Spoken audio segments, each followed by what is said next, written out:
So we'll move on to physical chemistry, and we are going to start with a very interesting chapter named electrochemistry.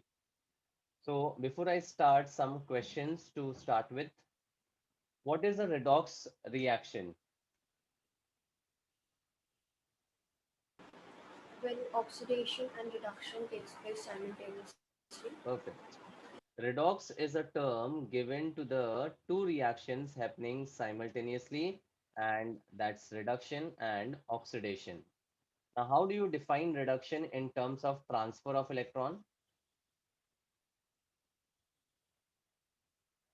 So it is the gain of electrons. Perfect. As per the Liu and Ger mnemonic, the reduction will be gain of electron and the oxidation is loss of electron. So this is going to be the most important part of this chapter, the redox reactions concept. Then, which form of energy is converted into electrical energy in dry cells? Dry cells are those cells which we use in many of the electrical appliances. So they are available in two major sizes, AA and AAA, जो remotes वगैरह में use करते हैं और बहुत सारे appliances में use भी करते हैं, राइट? तो they are termed as dry cells. उसका वर्किंग, उसका कंस्ट्रक्शन कैसा रहता है, everything we are going to see in this chapter. So now the question is, which form of energy is converted into electrical energy in these type of cells? Sir, chemical. Obviously, क्योंकि जो stored energy है वो chemicals के form में होता है. So there is a chemical energy which is converted into electrical energy in all these type of cells. तो आपने ये सारे टाइप के सेल्स देखे होंगे. ये हाई वॉट बैटरीज होता है, ये मर्क्यूरी सेल्स होते हैं, और ये बड़ा सा जो सेल है ये भी बहुत सारे अप्लायंसेस में यूज होता है विद अ हायर वोल्टेज. ठीक है. And thirdly, how is NaOH manufactured from NaCl? By what process?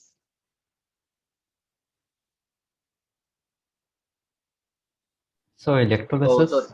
NaCl plus KOH. No, no, no. NaCl and KOH NaCl plus directly KOH. doesn't react to form NaOH. That is So not possible. It is by electrolysis. Perfect day. Electrolysis. And basically, S block elements mein, we have studied about this, that when we take an aqueous solution of NaCl and pass the electric current through it, then in the aqueous NaCl, the ions which we have is Na plus, Cl And Cl minus, minus. H plus, and OH minus. Now, out of the multiple ions, Na plus versus H plus, which undergoes reduction?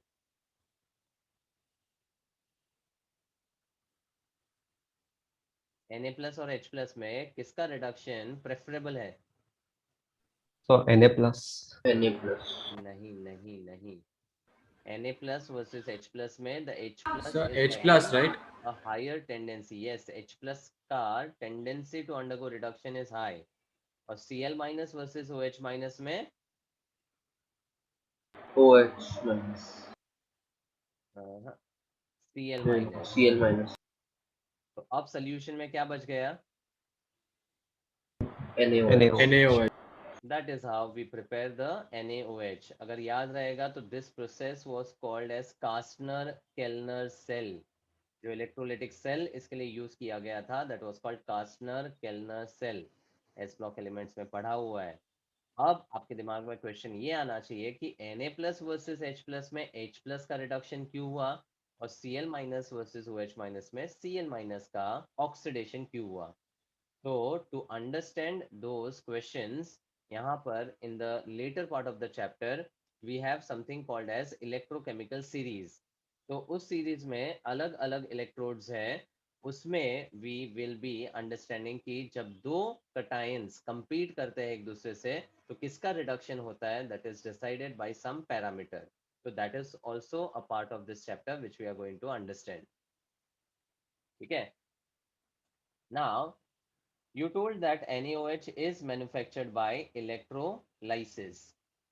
So we know that electrolysis is the process of breaking of an electrolyte by the passage of electric current or electricity. By the passage of electric current or electricity. One second.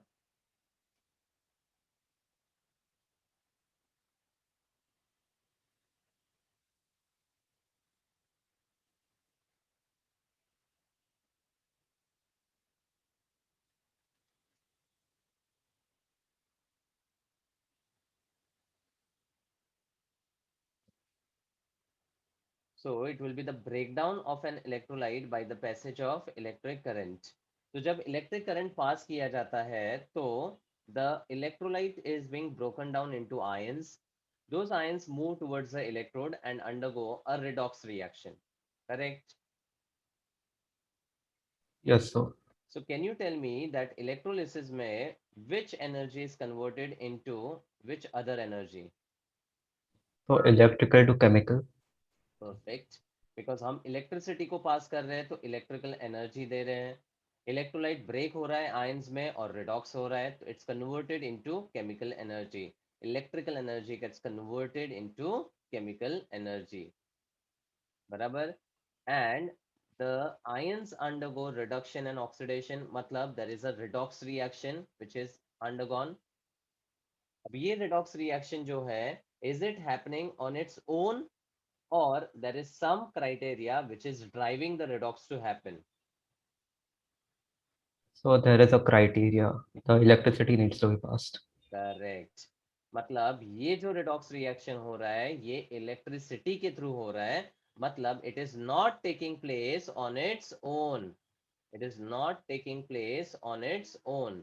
इसका मतलब यहाँ पर the type of the redox reaction is a non-spontaneous redox reaction.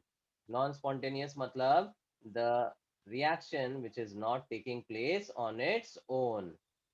समझा? So Yes. before we move ahead, the most important thing to remember about electrolysis is it is a process in which electrical energy is converted into chemical energy and there is a redox reaction which is happening because of the passage of electricity. That is why the electrolysis is happening on the basis of a non-spontaneous redox reaction. Now, when we talk about dry cells or any of these type of cells, there is a stored chemical energy. जब circuit complete होता है तो it is converted into electrical energy मतलब there is a reverse conversion which happens in this type of cells chemical energy होता है जो electrical energy में convert होता है and that is what happens in batteries of the mobiles and the other appliances which we use batteries में क्या होता है केमिकल एनर्जी होता है चार्ज होता है जो मोबाइल या फिर और डिवाइसेस को स्टार्ट करने के लिए यूज करते हैं ठीक है तो यहाँ पर chemical energy is converted into electrical energy such type of cells in which this type of conversion happens are called galvanic cells galvanic या फिर voltaic cells because ये जो cells है और ये जो reverse conversion है that was invented by the scientist named Galvani and Volt ठीक है इसीलिए these are called galvanic और voltaic cells समझा अब इन सेल्स में जो केमिकल एनर्जी है वो इलेक्ट्रिकल में कन्वर्ट हो रहा है तो इसमें भी रिडॉक्स रिएक्शन हो रहा है but is it happening on its own in this case Yes, sir. Yes because जो केमिकल एनर्जी है वही तो इलेक्ट्रिसिटी को जनरेट कर रहा है यहाँ पर हम इलेक्ट्रिसिटी दे नहीं रहे हैं यहाँ पे इलेक्ट्रिसिटी जनरेट कर रहे हैं तो यहाँ पर होने वाले रिडॉक्स रिएक्शन अपने आप हो रहे हैं so these cells work on the principle of spontaneous redox reaction spontaneous redox reaction understood yes or no Yes, sir. Yes. okay now if I talk about electrolysis what are the applications of this process So electrorefining, correct electrolysis is electroplating. used in refining of the metals और many other compounds, तो उस process को हम electro refining बोलते हैं, मतलब the purification done by the process of electrolysis. Electroplating is another application, नाम से ही समझ में आता है. When we want to coat one metal over the surface of another metal, then it is also done by the electrolysis. Silver के ऊपर gold का प्लेटिंग या फिर कोई और मेटल के ऊपर किसी और मेटल का plating, this is all done by electrolysis. The process here is called electroplating. और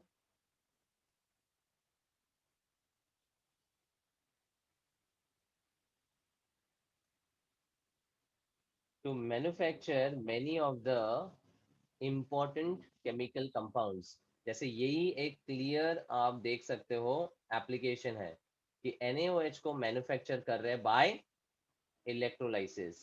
तो to manufacture many important chemicals, ठीक है.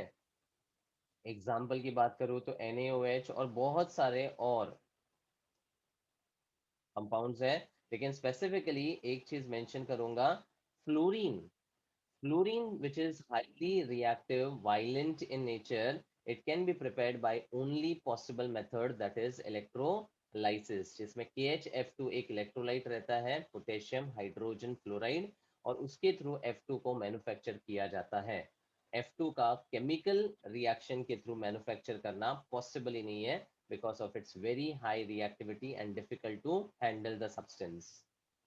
ठीक है. So these are the three most important applications, that is electro refining, electroplating, and to manufacture many important chemical compounds. ठीक है. और galvanic cells के तो बहुत सारे applications हैं. It is used in the form of cells or batteries wherein they are used to drive many of the electrical appliances, जहाँ पर the chemical energy from these cells convert into electrical energy, and that electricity is used to start the appliances. Fine with that? Yes, sir. Yes. So these cells in general, चाहे वो electrolytic cells हो या फिर galvanic या voltaic cells हो, these are in general called electrochemical cells. Electrochemical cells. So electrochemical cells are those cells which deal with the interconversion of electrical and chemical energy.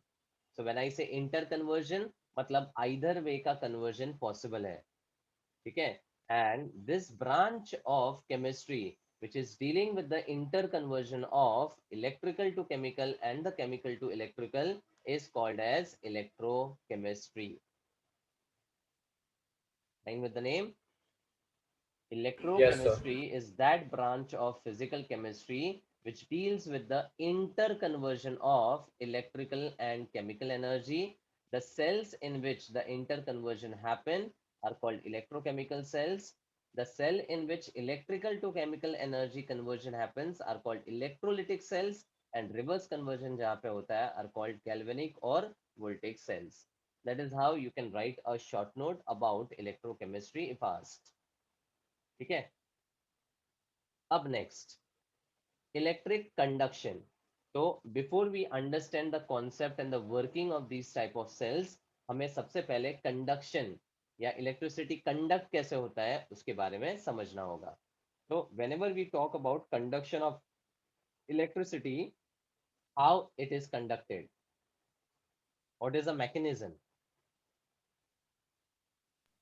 In metals, the free electrons travel. Correct.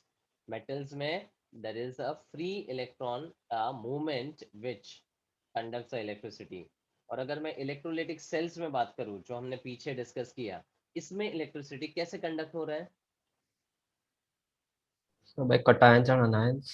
By the movement of ions. Movement of ions मतलब यहाँ पर conduction के दो mechanism है. Electricity can conduct via two mechanism. One via the movement of electrons, और वो होता है metals में. So such type of conductors are called metallic conductors. So the conduction here happens via movement of free electrons. ठीक है, इसीलिए metallic conductors को electronic conductors भी बोलते हैं, because the conduction is via the movement of electrons. वैसे electrolytic cells में the conduction is via movement of ions. Ions, इसीलिए they are also called ionic conductors. Cameras क्यों ऑफ हो गए हैं?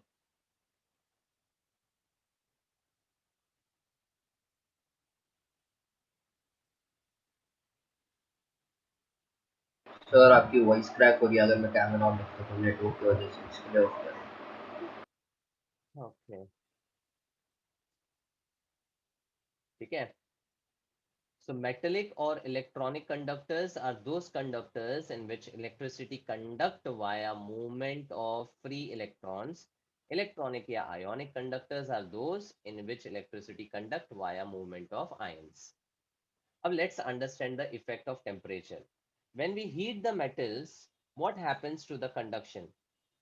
Does it increase or decrease? So it decreases And why? because the resistance increases in metals. Because of the obstruction to the movement of free electrons, that is simply also called resistance.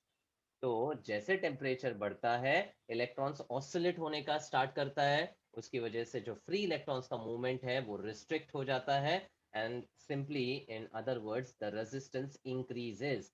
मतलब as temperature increases, here the conduction will increase, decrease, decrease ना। So और जब हम solutions को heat करते हैं तो what happens?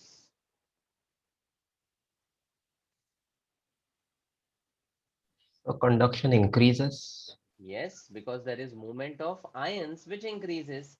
अब जब हीट करोगे तो the molecule will try to dissociate more, there will be more ions, and because of more energy supplied the ions will be moving in a greater speed.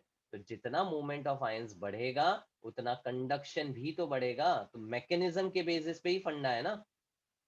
Movement of ion से conduction हो रहा है तो temperature बढ़ेगा, movement बढ़ेगा, conduction भी बढ़ेगा। ठीक है, तो just understand that here the conduction is inverse two the temperature, but in the other case the conduction and temperature are directly proportional. Clear? अब yes sir. metallic conductors are the conductors in which the free electrons move and the electricity is conducted.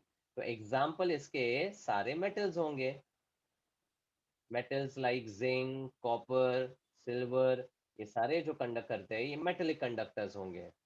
और electronic conductors क्या होंगे? Example, So lithium hydroxide. That is a base. और So and acids like sulfuric acid. Correct, acids like HCl, H2SO4, या So and salts. Salts. मतलब अगर तीन चीजें मैं आपको बताऊं तो यहाँ पर the conduction is for the salts like NaCl, Na2CO3, ये सारे सॉल्ट्स जो कंडक्ट कर सकते हैं। उसके बाद acids and bases. Now, the substances which conduct electricity when they are broken down are actually called as, So ionic substances. they need to be ionic in nature, but इनको बोलते क्या है? When we pass electricity through aqueous NaCl, what is NaCl called? Electrolyte. Perfect. So electrolytes are those substances which On passage of electricity break down into the uh, ions. on passage of electricity break down into ions. But कुछ ऐसे भी substances है जो electricity pass करने पर break नहीं होते हैं, they are called Non-electrolytes. Non electrolytes. Can you give examples of them? So pure water, methane, pure water, methane, अच्छा, what type of compound is methane? Covalent and non-polar covalent. Non polar covalent compound है। तो जो covalent compounds होते हैं specifically non polar, वो ions में टूट ही नहीं सकते हैं। अगर आयंस में ब्रेक नहीं होंगे तो they can't conduct electricity and they will be called as non electrolytes. तो नॉन इलेक्ट्रोलाइट्स में मीथेन हो गया, हाइड्रोकार्बन्स हो गया, शुगर हो गया, यूरिया, ग्लूकोज, ये सब जो है ये नॉन इलेक्ट्रोलाइट्स में क्लासिफाई होंगे। समझा? Yes. Yes, sir. Okay. Next, the information provided by measurement of conductivities of solution.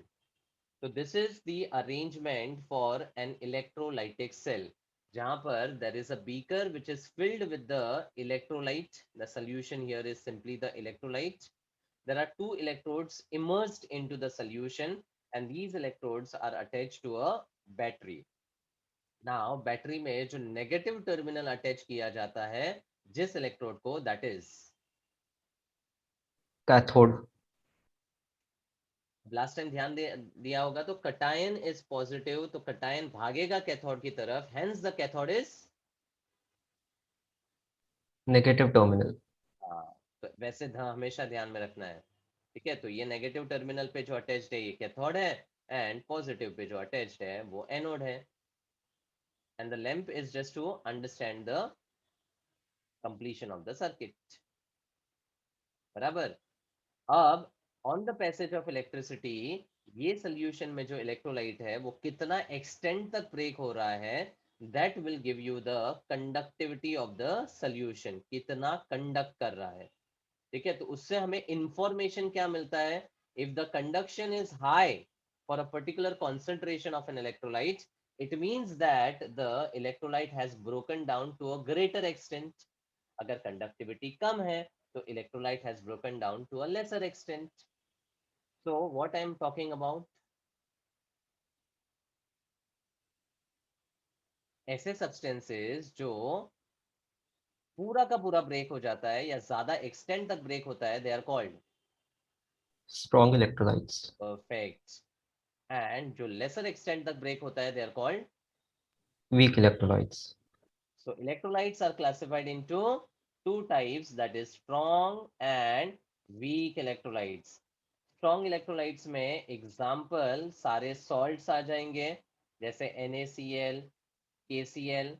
फिर स्ट्रॉन्ग एसिड आ जाएंगे लाइक HCl, HNO3, H2SO4, या फिर स्ट्रॉन्ग बेसिस आ जाएंगे NaOH या KOH। ये सारे पूरे के पूरे ब्रेक डाउन हो जाते हैं, दे आर स्ट्रॉन्ग इलेक्ट्रोलाइट्स। और वीक इलेक्ट्रोलाइट्स में the examples would be the weak acid and the weak base. समझा? तो यहाँ पर एग्जाम्पल एक एक दे देता हूँ। सॉल्ट का NaCl, एसिड का H2SO4 जो कि स्ट्रॉन्ग है, और बेस में NaOH। वीक एसिड में HCN is an example along with H2CO3 carbonic acid. Weak base में सबसे इंपॉर्टेंट एग्जाम्पल है अमोनियम हाइड्रोक्साइड का। समझा? तो जब हम NaCl के ब्रेकडाउन की बात करेंगे तो we always show a complete arrow indicating that it has broken down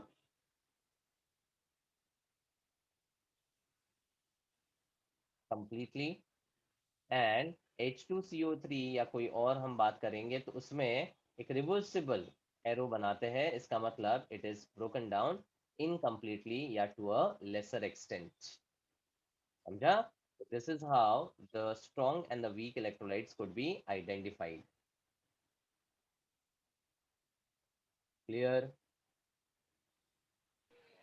Yes. Yes, sir. Now, when we say electrolytes conduct electricity, so either it should be dissolved in water for its breakdown to happen, या फिर it should be in molten state for the ionization to be possible। मतलब अगर मैं NaCl के solid form को electrolyze करूं, does it break down into ions? No, Is sir. solid NaCl an electrolyte? No, sir. No। तो उस solid NaCl को पानी में डालना पड़ेगा या फिर उसको हीट करके मोल्टन स्टेट में लाना पड़ेगा। मतलब electrolysis could happen only in aqueous solution or in the molten form for the electrolyte. So electrolyte, just understand this, electrolyte is a compound that conducts electricity when molten or the aqueous solution is used, and it breaks down into ions during electrolysis. Clear है ये? Yes, sir.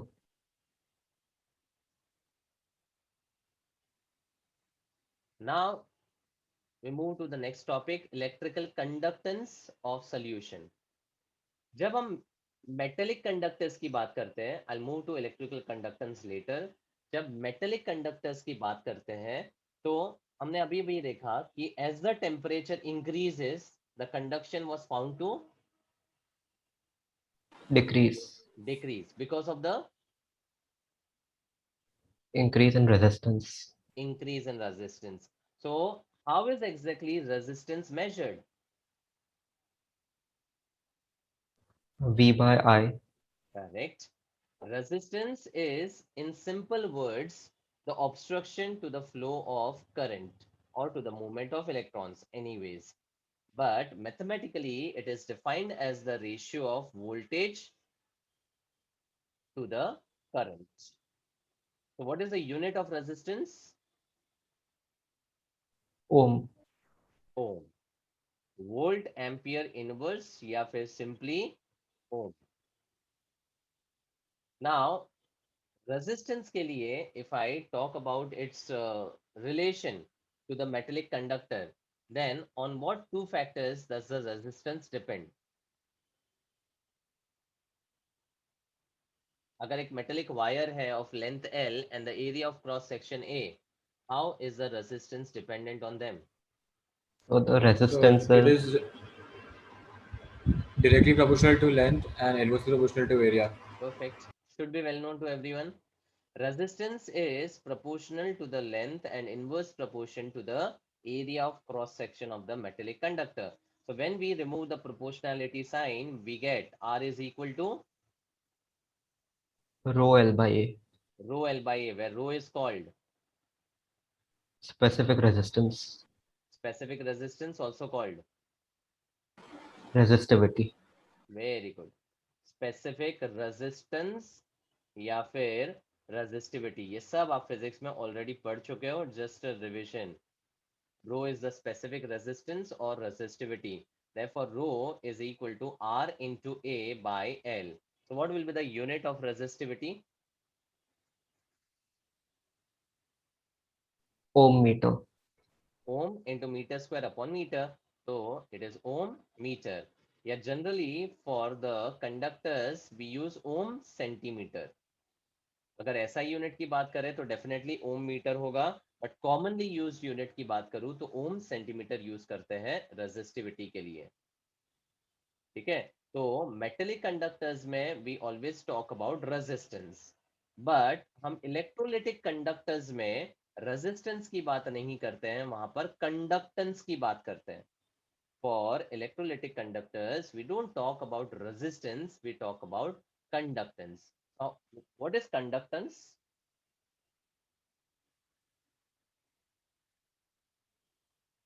So like the Resistance. formula. हाँ, मतलब it's relation to resistance. So it's inverse. It's inverse. Resistance is the obstruction to the flow of current. Conductance is related to the actual movement of the electrons या flow of current. So obviously conductance जो होता है, that's represented by G, and it's reciprocal of resistance. That's why the unit of conductance would be So it is 1 by ohm or Siemens. Ohm inverse या फिर ओम का उल्टा मो या फिर सीमेंस रिप्रेजेंटेड बाय एस. तीनों एक ही यूनिट है, ओम इनवर्स, मो और सीमेंस. ठीक है, अब कंडक्टेंस जो है, how is it related with area and length now? So A by L. Obviously उल्टा हो जाएगा. Therefore G will be now equal to K into A by L, where K is called Conductivity. specific conductance या conductivity. K is the specific conductance or conductivity. And what is the unit of this?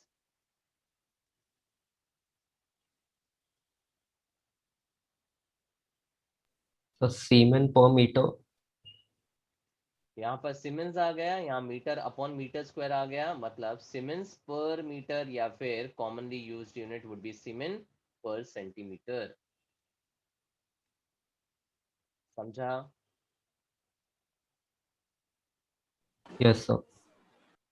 ठीक है, तो resistivity and conductivity are two important parameters before we move ahead. ठीक है, तो as I said कि metallic conductors में generally हम resistance की बात करेंगे. इलेक्ट्रोलिटिक कंडक्टर्स में वी टॉक अबाउट कंडक्टेंस और दी कंडक्टिविटी. ठीक है, अब सुनो, मान लो मेरे पास 3 सॉल्यूशंस है जिसका कंडक्टिविटी कंपेयर करना है. Let's say in one beaker I have a solution of NaCl aqueous. Next एक और बीकर है जिसमें I have aqueous solution of HCl an acid, and एक और बीकर है जिसमें आई हैव aqueous NaOH. ठीक है, तो मैंने 3 इलेक्ट्रोलाइट्स लिए हैं, एक सॉल्ट, एक स्ट्रॉन्ग एसिड और एक स्ट्रॉन्ग बेस. ठीक है, this is the electrolyte 1, this is 2 and this is 3. Now इनकी कंडक्टिविटीज को अगर मुझे कंपेयर करना है तो फिर I have to keep one of the parameter as reference. एक सिंपल एग्जांपल, मान लो अगर आपको 3 पर्सन्स को कंपेयर करना है, so there are many factors to compare. You can compare the eyes, you can compare the height, you can compare the weight, you can compare the complexion, you can compare many factors. तो जब तक मैं आपको एक specific चीज नहीं बोलूं कि कंपेयर सो एंड सो, आप उनमें कंपैरिजन नहीं कर सकते हो. वैसे ही अगर मेरे पास 3 अलग इलेक्ट्रोलाइट्स हैं और मैं आपको बोलता हूँ कंडक्टिविटी कंपेयर करो, तो विदाउट अ कॉमन रेफरेंस और without a common thing the comparison is going to be difficult. Do you agree? Yes, sir. So now to compare the conductivities, it was proposed that we have to maintain the concentration to be same. मतलब तीनों का concentration हमें same कर देना पड़ेगा, तब जाके जब मैं compare करूंगा तो I will be having a good comparison or some informative comparison about their conductivities. मैंने क्या किया, सबके कॉन्सेंट्रेशन को 1 मोलार रख दिया. Now with a fixed concentration whatever is the conductivity that was measured. बराबर, तो मान लो इसका कंडक्टिविटी आया K1, इसका आया K2 और इसका आया K3, and this is the conductivity which is measured per unit concentration. Correct? And the concentration was kept to be 1 molar. 1 molar या कुछ भी रखो, लेकिन when you divide the concentration it will be having the same concentration throughout. मतलब per unit concentration हो जाएगा. बराबर, अगर मैं 2 मोलर भी रखूं कोई प्रॉब्लम नहीं है, डिवाइड बाय 2 करूं तो पर यूनिट concentration के लिए मिल जाएगा मुझे. ठीक है, नाउ इसी रेशियो को हम बोलते हैं molar conductivity. The conductivity measured per unit molar concentration is now called molar conductivity. समझा? So tell me, why was this parameter introduced?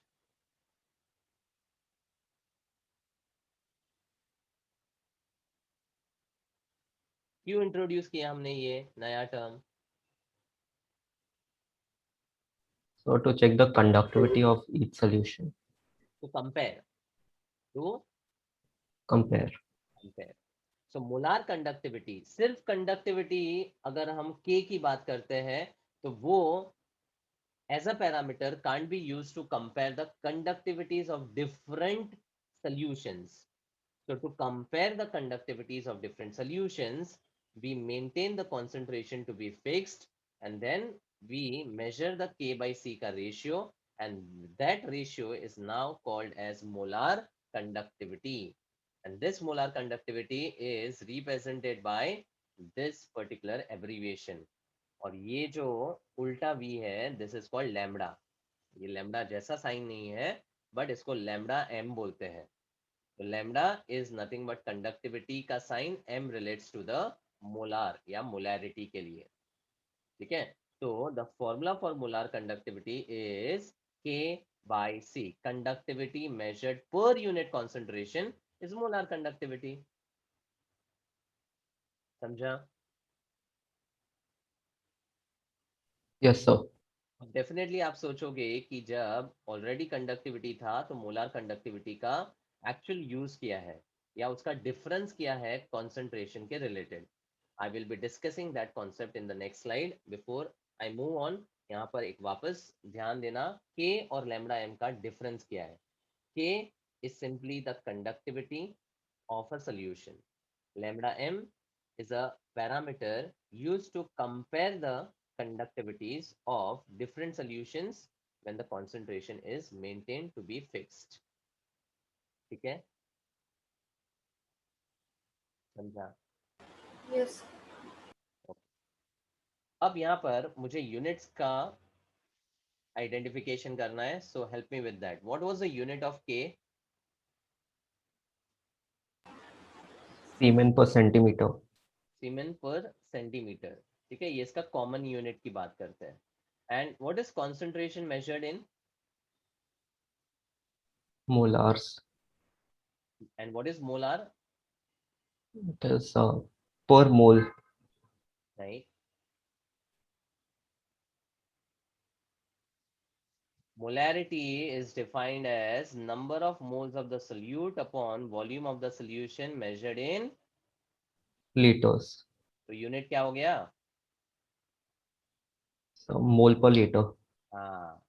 और litre is equivalent to dm cube. Yes और no? Yes, sir. Per litre यानी per DM cube. अब अगर मुझे इन दोनों units को similar units में रखना है तो the dm cube needs to be converted into CM cube. Cm cube. Concentration का जो यूनिट है ना वो मोल पर डीएम क्यूब है, तो हम के बाई सी में डायरेक्टली इन यूनिट्स में सब्सटीट्यूट नहीं कर सकते हैं. तो अगर मुझे कन्वर्ट करना है तो what is 1 dm cube equal to in terms of cm cube? So 10 cm cube. No, it's 1000 cm cube. अच्छा, tell me 1 decimetre and 1 centimetre में क्या रिलेशन है?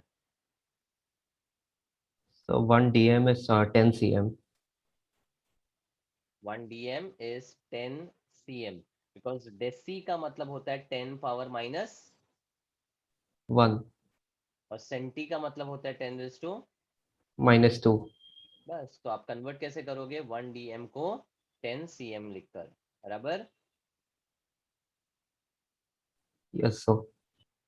So now just have a look at this. Concentration is mole per dm cube. तो dm cube ऊपर जा रहा है. And to convert the dm cube into cm cube, I need to multiply by 1000. 1000. So finally, the formula which we need to use for solving the numericals with the similar units will be not k by c, but it will be 1000 k by c. Agreed? Yes, sir. Yes, sir. अब ये k का unit सीमेन per centimetre ही है, but concentration का unit क्या हो गया? Mole per cm cube. Very good. अब lambda M का यूनिट क्या हो जाएगा when the CM cube is ऊपर?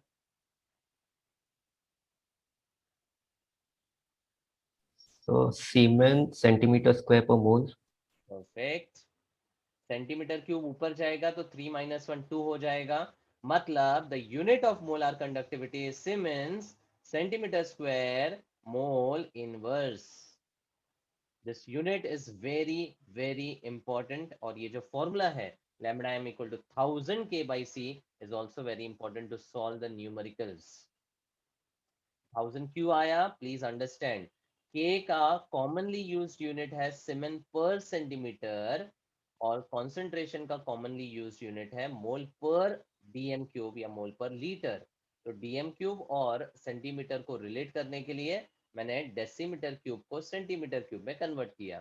That is the reason we have this 1000 over here in the numerator. समझा ये पूरा पार्ट? Yes, sir.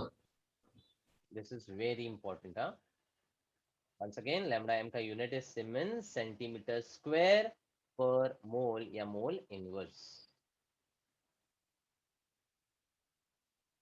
नेक्स्ट, तो कंडक्टिविटी और मोलार कंडक्टिविटी में डेफिनेशन के हिसाब से फर्क क्या है?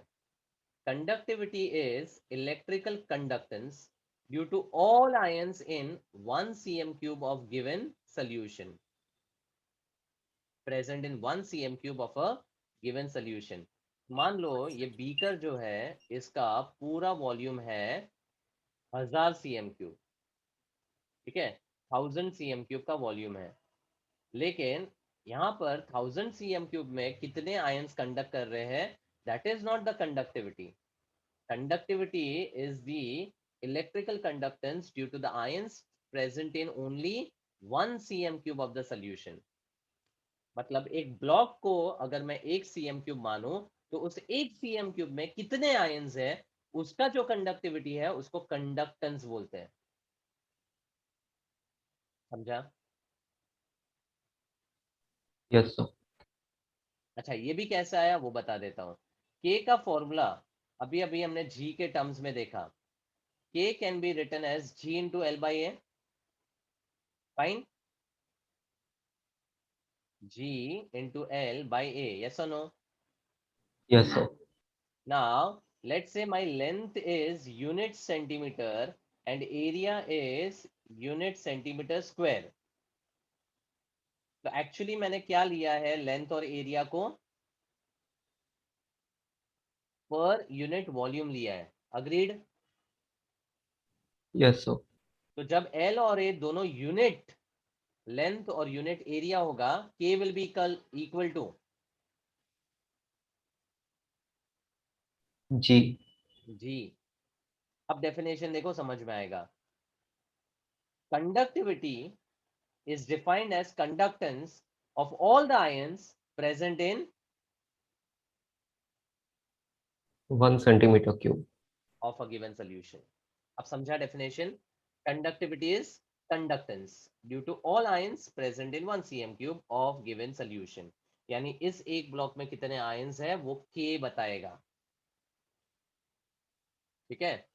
अब दूसरी बात, molar conductivity is the electrical conductance due to the ions obtained from 1 mole of an electrolyte in a given volume of the solution।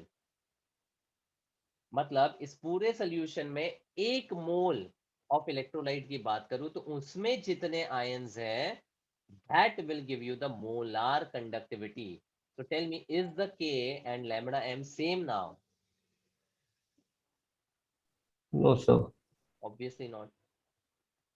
Conductivity 1 cm cube में कितने आयंस है उसका कंडक्टेंस बात करता है। मोलार कंडक्टिविटी 1 मोल में कितने आयंस है इन अ गिवन वॉल्यूम उसकी बात करता है। Conductance due to those ions. Is that fine? So lambda m will be equal to 22,400 K. यस। Yes, sir.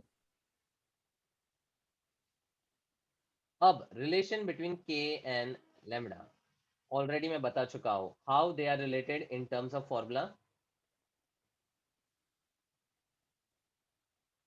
So lambda m is 22,400 K.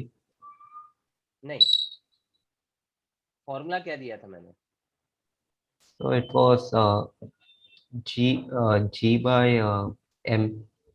ना ना ना, ये अभी इतना फॉर्मूला डिस्कस किया मैंने, क्या दिख रहा है? K by C. हाँ, केवाईसी नहीं बोलना है क्योंकि यूनिट्स में मिसमैच है। फाइनल रिलेशन क्या बोलोगे हमेशा? 1000 K by C. ध्यान रखना, lambda m is equal to 1000 k by c। This is the relation। ठीक है, ओके। अब यहाँ पर के एंड लैम्डा का रिलेशन के थ्रू एक न्यूमेरिकल देखो। The molar conductivity of 0.05 m यानी molar barium chloride solution at 25 degree Celsius is 223 ohm inverse centimeter square mole inverse. Now you can recognize ये किसका यूनिट है? It's a unit of, molar conductivity. and आपसे पूछा है conductivity. So the formula to be used will be Lambda m is 1000 K by C. lambda m is 1000 K by C. So K will be equal to lambda m into C by 1000. And lambda m is 223 into concentration is 5 into 10 raised to minus 2 and divide by 1000. Finally हो जाएगा 1115, right, into 10 raised to minus 5 or 1.115 into 10 raised to minus 2. And what will be the unit?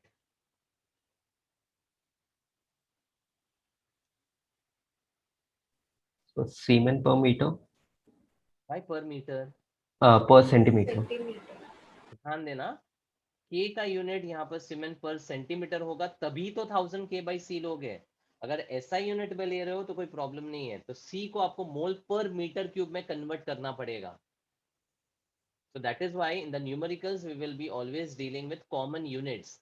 अगर twist करना है तो metre के terms में दे सकते हैं, ऐसा नहीं है कि नहीं दिया जा सकता। It's all about the unit conversion that you can manage. But अगर मैं कॉमन यूनिट्स की बात करूं, आप हमेशा देखोगे ये सीमेंट पर centimetre, sorry cement centimetre square per मोल में होगा, ये मोल पर डीएम क्यूब में होगा। तो ये मिसमैच के लिए ही तो हम 1000 यूज करते हैं, राइट? Yes, sir. तो ये होगा आपका फाइनल आंसर, ठीक है ना? Yes, sir. Now a very important part, variation of conductivity with concentration, and I will also be dealing with molar conductivity with concentration. Now generally अगर मैं K versus C का comparison करूं, so when the concentration is increased, what happens to the conduction of ions? Does it increase or decrease?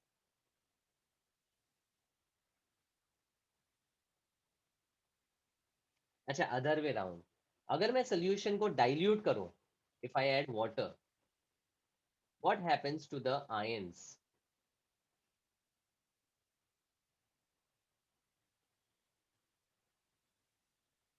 On diluting the solution, what happens to the ions?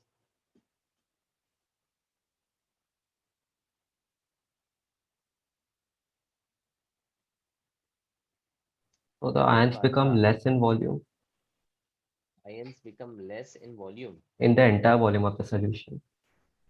Why it would become less? Thus the concentration is decreasing. Acha. There is a relation between the dilution and the dissociation. As we dilute the solution, the dissociation of the electrolyte increases. जितना हम solution को dilute करेंगे, the polar solvent is supplying the energy for the electrolyte to break. मतलब जो ions है वो अब solution में ज्यादा होंगे या कम होंगे? More. More. हम इलेक्ट्रोलाइट को एक्वियस सोल्यूशन में क्यों ले रहे हैं? व्हाट इज द वाटर का roll over here? So to break down the electrolyte. Exactly. So if I add more water, the electrolyte will break More. more. So the dissociation will increase. Due to that, the conductivity will Increase. also increase. बराबर? But क्या conductivity सारे ions का conductance के related है? is conductivity K related to all ions? No, sir. No, it is related to only the ions which are present in. 1 centimeter cube. Perfect, excellent, super. ठीक है, तो अब यहां पर ध्यान दो. लेट्स से मैं एक वॉल्यूम कंसिडर कर रहा हूं और उस वॉल्यूम ऑफ सॉल्यूशन में कुछ नंबर ऑफ आयंस है. So let's say I have 100 cm cube of a solution in which there are 8 into 10 raised to 16 ions. Number of ions in the given volume. But are these number of ions related with the value of K? No, sir. No. I have to take the number of ions which are present in. 1 centimeter cube. Perfect. तो अब यहाँ पर if I divide by 100, I will get actually the number of ions in 1 cm cube as 8 into 10 raised to 14. Agreed? Yes, sir. अब मैं यहाँ पर इस solution को डाइल्यूट करता हूँ 10 times. If I dilute by 10 times, how much is the volume now? 1000 cm cube. 1000 cm cube. अब अगर 10 times मैं dilute करूँ तो the number of ions are going to increase or decrease? So they will remain the same. Why? अभी तो बोला dilution जब बढ़ता है, when the dilution increases, the ions will also dissociate more. So like the ions of water also, like, or just ions of the specific substance? Of the specific substance I'm talking about. पानी की बात नहीं कर रहे. पानी is just a medium for breaking down. मतलब NaCl की बात करता हूं तो NaCl के इतने आयंस होंगे 100 cm क्यूब में. अब अगर मैं इसको 10 टाइम्स डाइल्यूट करूंगा तो नंबर ऑफ आयंस भी Increase. इंक्रीज होंगे, but it will not increase in the same proportion as the dilution. मतलब अगर 10 गुना डाइल्यूट किया तो 10 टाइम्स नहीं बढ़ता है, because the electrolytes are weak एंड उसका एक पर्टिकुलर डिग्री ऑफ डिसोसिएशन होता है. मतलब अगर कोई वीक इलेक्ट्रोलाइट की बात करता हूं तो if I have 100 molecules of that, will the 100 dissociate all of them? No, sir. No. 100 में से मान लो 80 डिसोसिएट होंगे, the rest of the 20 will remain As molecules. As molecules, undissociated रहेंगे. अग्रीड, अनडिसोसिएटेड रहेंगे. इसका मतलब अगर मैं 10 टाइम्स डाइल्यूट करूं तो ये 10 टाइम्स आयंस को नहीं बढ़ाएगा, it will increase with respect to the degree of dissociation. Let's say 80% increase होता है, तो इसका यहां पर क्या हो जाएगा? It will become 8 into 8 64, 8 times बढ़ जाएगा, राइट? बोलो. Yes, sir. तो अब again these are the ions present in 1000 cm cube, but my K is related to the number of ions in 1 cm cube. So in 1 cm cube this will be divided by 1000. It will give me a value of 64 into 10 raised to 13. Do you agree? Yes, sir. So I can write it as 6.4 into 10 raised to 14. चलेगा? Yes, sir. अब 10 raised to 14 दोनों में common कर दिया मैंने. Now look at this comparison. 8 is now changed to 6.4. क्या हो गया? So it decreases. Decreases. यानी जितना हम डाइल्यूशन बढ़ाते हैं, the number of ions in 1 cm cube क्या हो रहा है? So it decreases. Decreases. Overall ions बढ़े, लेकिन 1 cm क्यूब में एक ब्लॉक ऑफ वॉल्यूम में the number of ions has decreased. Activity will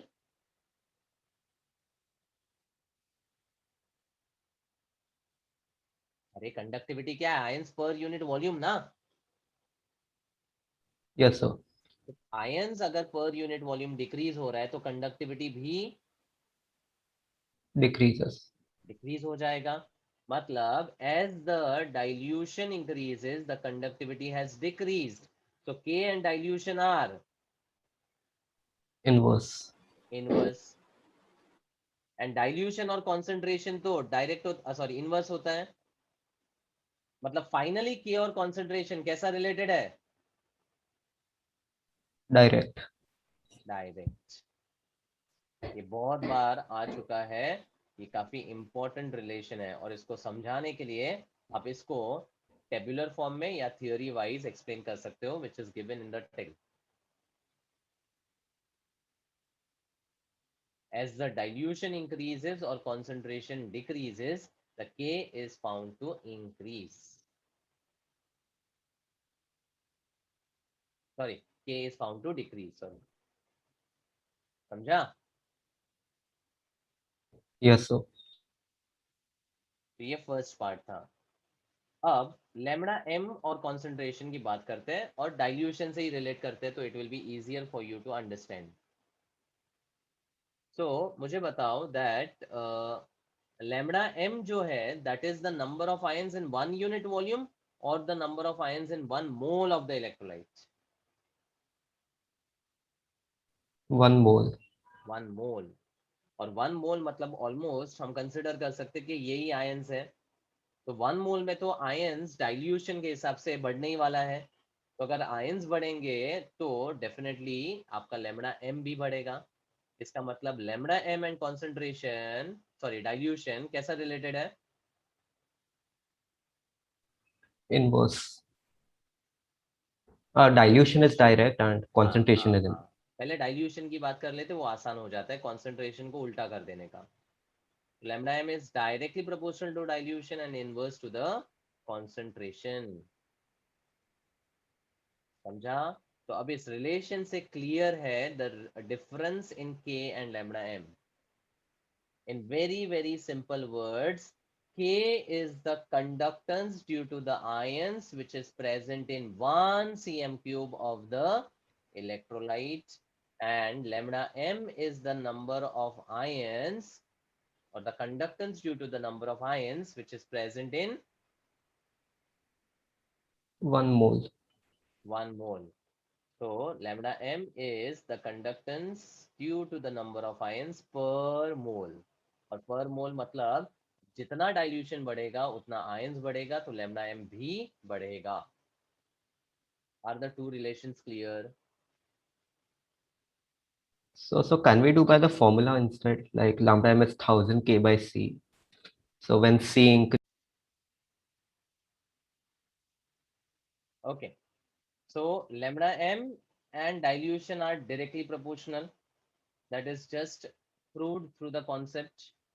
So now, as the dilution increases, lambda m will increase. मैं डाइल्यूशन और बढ़ाता हूं तो लैम्डा एम increases. और बढ़ेगा. If I increase the dilution further, lambda m will increase. मतलब इसको मैं इंक्रीज करते जाऊं तो लैम्डा एम बढ़ते जाएगा बढ़ते जाएगा बढ़ते जाएगा. Is there a limit? Yes, so if all the ions get all the molecules get converted. If all the electrolyte वाला substance gets converted into ions, तो डाइल्यूशन कितना भी आगे करो फर्क It won't matter. नहीं पड़ेगा. बराबर. तो डाइल्यूशन करने का भी एक लिमिट है, जहां तक वो पूरा का पूरा इलेक्ट्रोलाइट डिसोसिएट नहीं हो जाता तब तक ही it will matter. Otherwise dilution करते जाए लैम्डा एम बढ़ते जाए ऐसा नहीं होगा. बराबर. तो that limit of dilution is infinite dilution. मतलब हम एक एक्सट्रीम केस ले लेते हैं कि we have diluted the solution infinitely. So at infinite dilution, can I say the molar conductivity obtained would have the highest value? Yes, sir.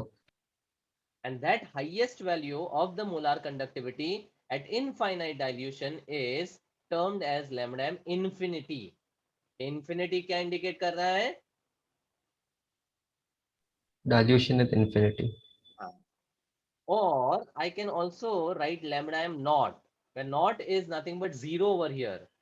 So if the dilution is infinite, concentration becomes equal to 0. 0. मतलब चाहे मैं infinite dilution बोलूं या फिर zero concentration, it is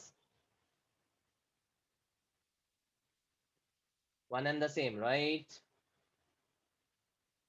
Yes, sir. So now इसी relation को there were 3 scientists who had studied the concept. तो अब अगर I am drawing a graph of lambda m versus the concentration का square root, ठीक है, तो how is lambda m and concentration related? So inverse. Inverse. तो अगर मेरा concentration ये point पे होगा which is 0 concentration, what is the lambda m का value? Infinity. Lambda m is It would be maximum. maximum. So let's say somewhere here, और इसको हम लैम्डा एम इन्फिनिटी या लैम्डा एम नॉट बोल रहे हैं. नॉट मतलब जीरो कॉन्सेंट्रेशन, ये कॉमनली यूज किया जाता है. इन्फिनिटी की जगह वी यूज दिस. ठीक है.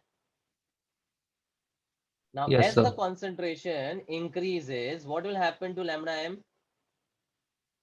It decreases. Decreases. Now in case of strong electrolyte, it was found to decrease linearly. Concentration increase hota hai, lambda m goes on decreasing. This is found for a strong electrolyte. ठीक है. लेकिन week electrolytes के लिए the similar relation was not observed.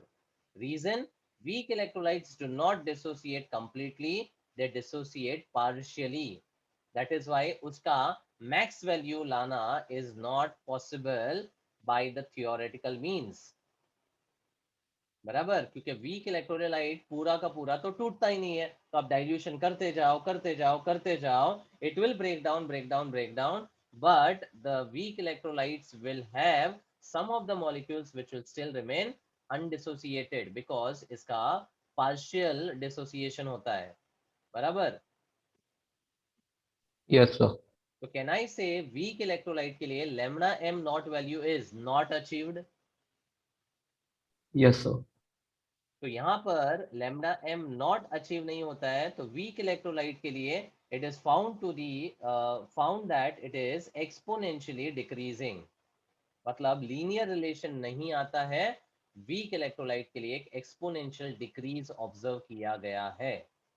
ठीक है. तो week electrolyte के लिए lambda m नॉट की वैल्यू आइडेंटिफाई करने के लिए there was another law which was given by a scientist named Kohlrausch, and that is what is the next topic. ठीक है. अच्छा, मैंने बोला कि lambda m versus root c का जो ऑब्जर्वेशन है ना, वो 3 साइंटिस्ट ने किया था, and the 3 scientists are Debye, Huckel and Onsager.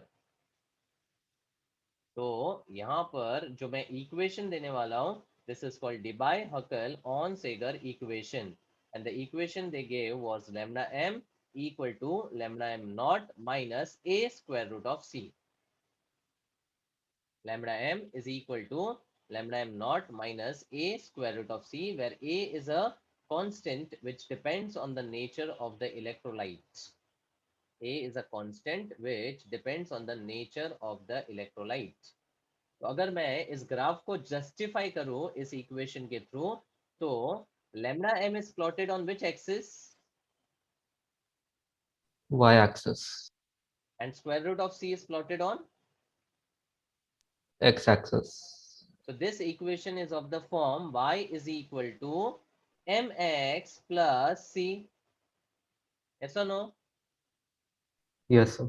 And this is the equation sir. of a Straight line. intercepting the Y-axis at C, y-intercept. correct y-axis at the y-intercept, and the slope is, slope कैसा है? Negative. That is why we are seeing that the lambda m is decreasing with the increase in root c. Is this justified now? Yes, sir. But this equation will hold true for a what type of electrolyte? Strong. Strong electrolytes, क्योंकि linear relation मिल रहा है. But weak electrolyte के लिए this equation will not be that valid.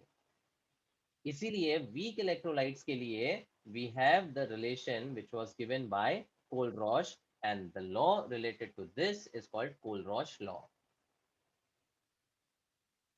ठीक है. कोलरॉच तक कैसे पहुंचे, समझ में आया? Yes, sir. ओके, तो अब यहाँ पर देखो, समझो कोलरॉच लॉ बहुत सिंपल है। कोलरॉच ने क्या बोला कि जैसे जैसे हम डाइल्यूशन करते हैं वैसे वैसे the electrolyte breaks down into Ions. Ions. अब एक ऐसा पॉइंट आएगा जहां पर सारे के सारे कटायन और अनायन ब्रेक डाउन हो जाएंगे and they will get separated from the electrolyte. They will get separated from the electrolyte. ठीक है, तो now when we measure the conductivity for the solution, it will be due to the conductivity of and also due to the conductivity of the anion. Yes or no? Yes, sir. So at the condition of infinite dilution, when all the ions are being separated from each other, the cation and anion become independent of each other. अब उनके बीच में कोई भी relation नहीं है। जब तक वो इलेक्ट्रोलाइट के फॉर्म में थे, they were related, broken down completely. So infinite dilution पे cation and anion do not have any relation between them, and Kohlrausch said that at this condition the conductivity contributed by the cation and the conductivity contributed by the anion can be measured individually, and the total conductivity, that is the molar conductivity, and will be equal to the conductivity due to the cation plus the conductivity due to the anion. यहाँ पर हम lambda लिख रहे हैं, lambda का मतलब conductivity होता है, प्लस का मतलब कटायन, एंड जीरो मतलब इनफाइनाइट डाइल्यूशन या जीरो कॉन्सेंट्रेशन। समझा? हेलो? Yes, sir. ठीक है, तो स्टेटमेंट भी बहुत सिंपल है। Kohlrausch law states that at infinite dilution the cations and anions become independent of each other and individually contributes to the molar conductivity of the solution. Hence, the total conductivity is equal to sum of the molar conductivities due to the cation and the anion. Due to the cation and the anion. समझा? Yes, sir. No. तो अब यहाँ पर application भी बताता हूँ through the example. If I have a weak electrolyte like acetic acid, sorry, how would I write the Kohlrausch statement for this? Lambda naught CH3COO plus. How does the acetic acid break? So H H will be plus an, and CH3CO minus. हाँ, cation ये होगा ना, तो lambda naught of H plus and the lambda naught of acetate ion. Yes or no? Yes, sir. ठीक है, समझ में आ रहा है? Yes, sir. But ये वाला जो रिलेशन है ना, this will not be valid for a weak electrolyte. Weak electrolyte में हम इंडिविजुअली H प्लस और CH3CO माइनस को आइडेंटिफाई कर ही नहीं सकते, बिकॉज वीक इलेक्ट्रोलाइट में कंप्लीट डिसोसिएशन कभी भी पॉसिबल नहीं होगा. नहीं होगा। तो इसी रिलेशन को फाइंड करने के लिए कोलरॉच ने क्या बोला कि एसिटिक एसिड को फाइंड करने के लिए you take the molar conductivities of some related ions of acetic acid and which are the strong electrolytes. Matlab, I can take lambda m naught of a salt, sodium acetate. Is this a strong electrolyte?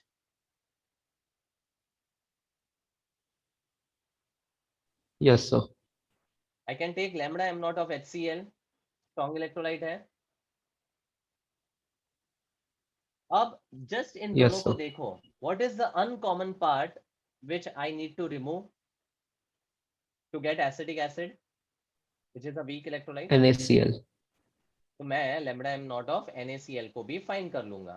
तो कोलरॉच के हिसाब से sodium acetate का lambda M naught is equal to lambda M naught of the anion acetate and lambda M naught of the cation. Okay, ये equivalent sign okay है ना इनके लिए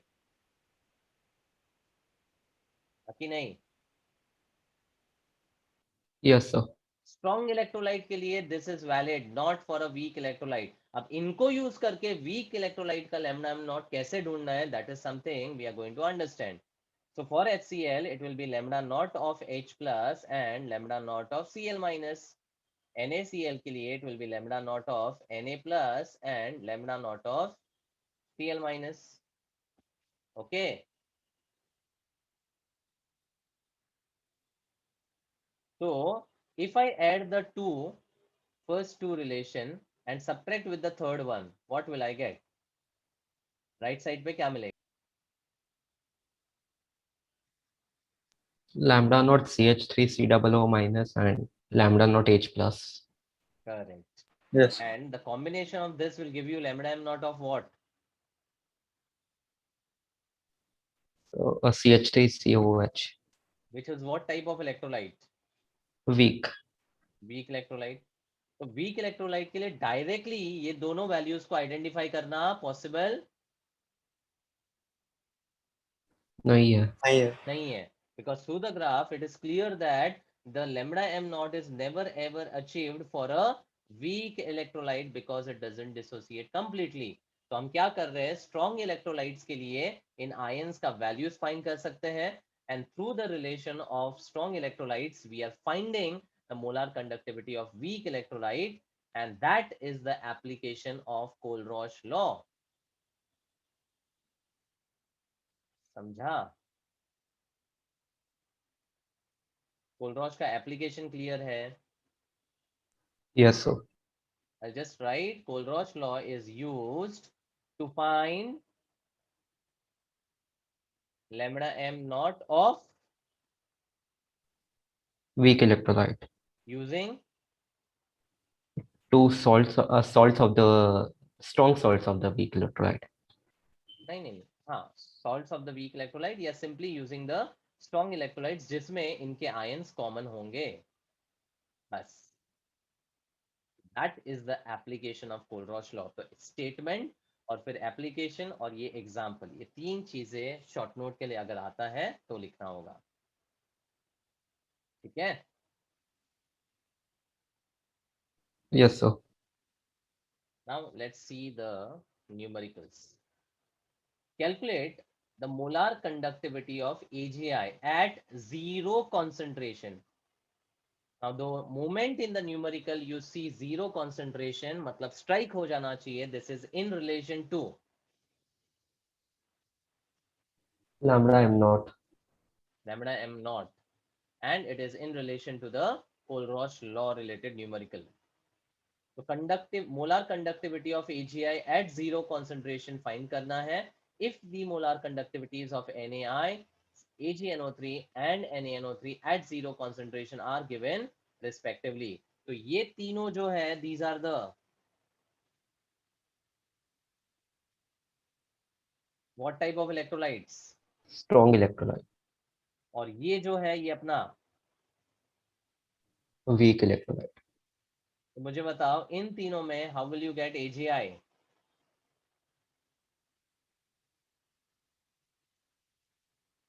So NaI plus AgNO3 minus NaNO3. Perfect. I'll just add NaNO3, sorry, I'll add AgNO3 with NaI and subtract NaNO3. Correct? Yes, sir. अब simply पहले दो को add करना है, 126.9 प्लस 133.4 एंड थर्ड वाले को सब्ट्रैक्ट करना है, एंड जो भी आंसर आएगा that will be the molar conductivity at zero concentration of AgI with the unit Siemens centimeter square per mole. Simple ना? Yes, sir. Now There is one more important relation from the Kohlrausch law, which is used to find degree of dissociation. What is degree of dissociation? It is the extent to which the weak electrolyte can get dissociated. मतलब अगर किसी week electrolyte का 100 molecules है और उसमें खाली 15 molecule dissociate हो रहा है, मतलब it's percentage of dissociation is just how much? 15%. 15%. अगर सिर्फ 5 ही मॉलिक्यूल डिसोसिएट होगा तो 5% होगा, यानी अल्फा की वैल्यू 5/100 0.05 होगा.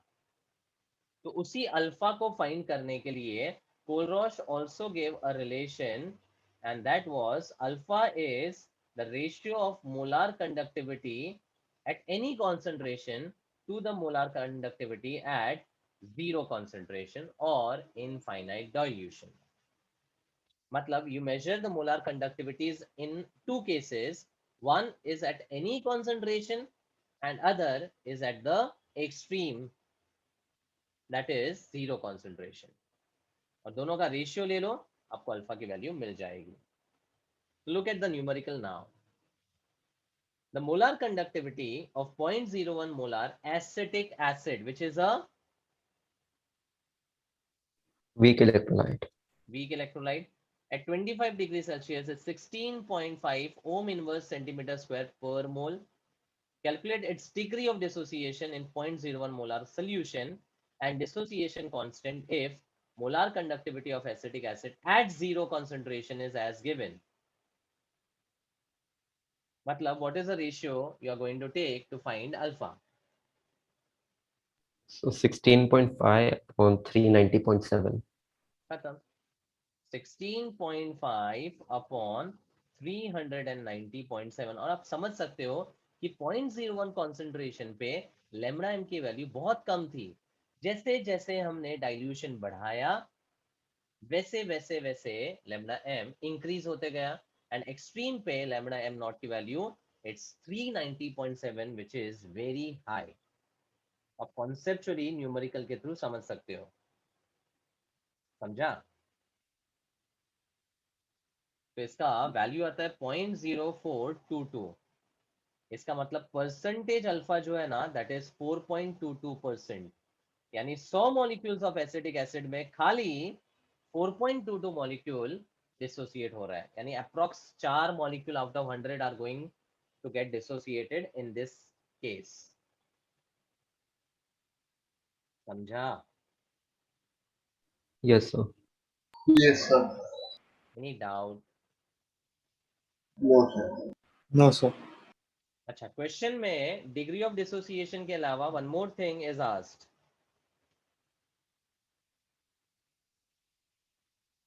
क्या है वो? Dissociation constant. तो ये तो फर्स्ट पार्ट हो गया. अब सेकेंड पार्ट में dissociation constant for an electrolyte is indicated by के, या फिर फॉर द एसिड स्पेसिफिकली के ए. बेस होगा तो के बी लिखते हैं, एसिड होगा तो के ए लिख रहा हूं. ठीक है? तो this K is in turn given as alpha square C upon 1 minus alpha. But अगर अल्फा की वैल्यू 1 के कंपैरिजन में बहुत छोटी है तो 1 minus alpha will be approx 1. 1 only. तो जनरली हम यहाँ पर जो फॉर्मूला यूज करते हैं that is K is equal to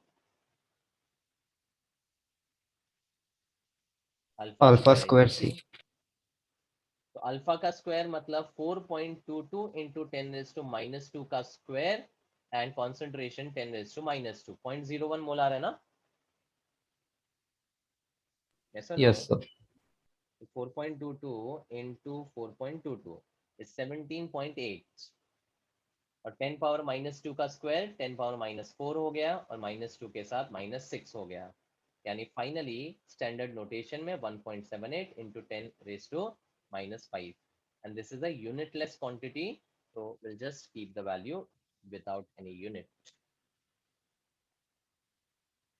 समझा? Yes, sir. अब ये जो फॉर्मूला है वो कहाँ से आया वो भी हम आगे पढ़ेंगे in the chapter named ionic equilibrium. Alpha के स्ट्रॉन्ग इलेक्ट्रोलाइट वीक इलेक्ट्रोलाइट जो भी मैंने यहाँ कॉन्सेप्ट बताया ना, this all things are going to get repeated in a chapter named ionic equilibrium. वहां पर ये रिलेशन को हम डिराइव भी करने वाले हैं, ठीक है। Yes, sir. तो आज के सेशन में अगर फ्लो देखोगे ना, तो through the flow what we have covered is all easy, difficult नहीं है। We started with the funda of electrochemistry which deals with interconversion between electrical and chemical energy। उसके थ्री उसके थ्रू दो टाइप के cells हमने देखे, electrolytic and galvanic और voltaic cells. फिर कंडक्टर्स दो टाइप के होते हैं, मेटेलिक और इलेक्ट्रोलिटिक। फिर through the electrolytic cell electrolytes का बात किया, स्ट्रॉन्ग एंड वीक इलेक्ट्रोलाइट्स। फिर फिजिक्स का कॉमन पार्ट रेजिस्टेंस और कंडक्टेंस का बात किया, and through the resistivity and conductivity we came up to the concept of molar conductivity lambda m, जिसका फॉर्मूला के थ्रू यूनिट्स को मैच करने के लिए 1000 k/c का रिलेशन डिराइव किया। एंड आफ्टर दैट कंडक्टिविटी और मोलार कंडक्टिविटी का एक सबसे बड़ा डिफरेंस, अभी भी एक सिंपल सा स्टेटमेंट याद रखो, conductivity is conductance of those ions which are present in 1 cm cube. बस, and molar conductivity is conductance of those ions which are present in 1 mole. बस। अगर ये समझा तो फिर बहुत इजी है। तो बाद में इसी के थ्रू हमने एक टेबुलर फॉर्म में वॉल्यूम और डाइल्यूशन करने के बाद number of ions and number of ions पर सीएम क्यूब को कंपेयर किया। उससे हमने के concentration dilution and lambda M dilution concentration को रिलेट किया। इसी रिलेशन को आगे बढ़ाते हुए एक डिबाई-हक्केल ऑन-सेकर इक्वेशन आया, डीएचओ इक्वेशन, जिसके थ्रू ग्राफिकली हमने ये देखा कि lambda M not weak electrolyte के लिए फाइंड नहीं कर सकते हैं, तो उसको फाइंड अगर करना है तो there is a law given by Kohlrausch. तो कोलरॉश ने क्या बोला, स्ट्रॉन्ग इलेक्ट्रोलाइट्स के लैम्डा एम नॉट को यूज करके you can find lambda M not for a weak electrolyte, and that's what we have done through the numerical also. And फिर उसी Kohlrausch equation के थ्रू अल्फा का relation and K का equation ने identify कर लिया, ठीक है। Yes, sir. Okay, that's all for today.